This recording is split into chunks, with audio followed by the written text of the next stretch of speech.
Les chefs traditionnels et les leaders religieux, en tant qu'acteurs privilégiés sur la scène politique tchadienne, ont joué un rôle déterminant en amont et en aval pour la tenue du dialogue national inclusif et souverain de Nice de 2022 au Tchad. Ils ont activement sensibilisé leurs administrés pour adhérer à la philosophie de l'organisation du pré-dialogue de Nice.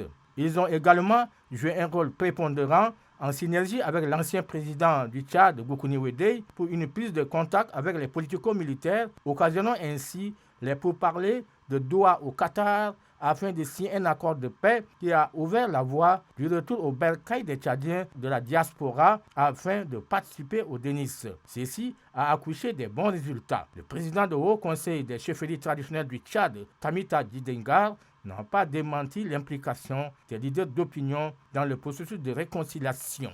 Les autorités traditionnelles, en prélude à l'organisation de ce dialogue, ont organisé leur 3e conférence nationale. Et à l'issue de ces assises, il y a des recommandations et des résolutions qui ont été prises au cours de cette conférence, parmi lesquelles il y a comment faire pour que les autorités traditionnelles puissent avoir un quota raisonnable qui leur permette de ce fait-là de sauvegarder, de garantir, disons, au niveau de l'adoption des lois, les valeurs traditionnelles et coutumières, nous us et coutumes. Donc ça, c'est le premier point. Le deuxième point, il faudrait absolument, disons, lutter pour la création d'une haute autorité des chefferies traditionnelles au niveau des institutions de l'État.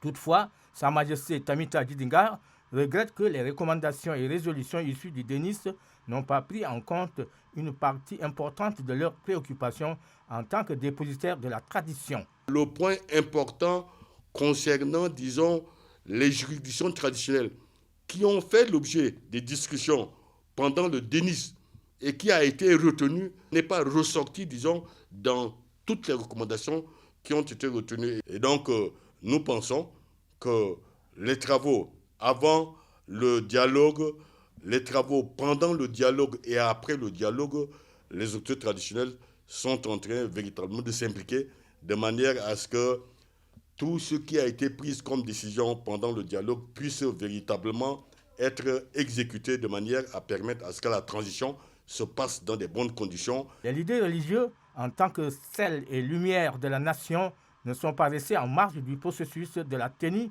de cette grand-messe politique nationale, reconnaît le secrétaire général du Conseil supérieur des affaires islamiques du Tchad, Cheikh Abdouldaïm Abdallah. Avant les Nice, nous avons participé avant tout.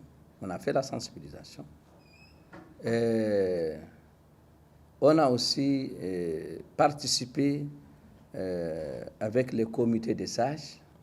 On a fait des contacts avec les uns et les autres, de l'intérieur et de l'extérieur. Et on a voyagé aussi au Soudan pour contacter les partis politiques, les partis opposants, et pour leur conseiller de participer à l'accord de Doha. Cheikh Abdouldaïm Abdallah exhorte les Tchadiens à se pardonner, à avoir foi en leur Dieu et à se donner la main pour une véritable réconciliation nationale, tout en lançant un appel pressant aux frères tchadiens mécontents qui sont en exil de regagner le bercail pour le développement de leur mère patrie, le Tchad. Et ce que moi j'ai retenu du Denis, il y a des succès. Il y a aussi des résultats, plus que la conférence nationale. On a reçu au Denis des partis politico-militaires qui ont mis plus de 30 ans à l'extérieur et qui ont accepté de venir participer au Nice. Pour qu'on avance comme les autres pays.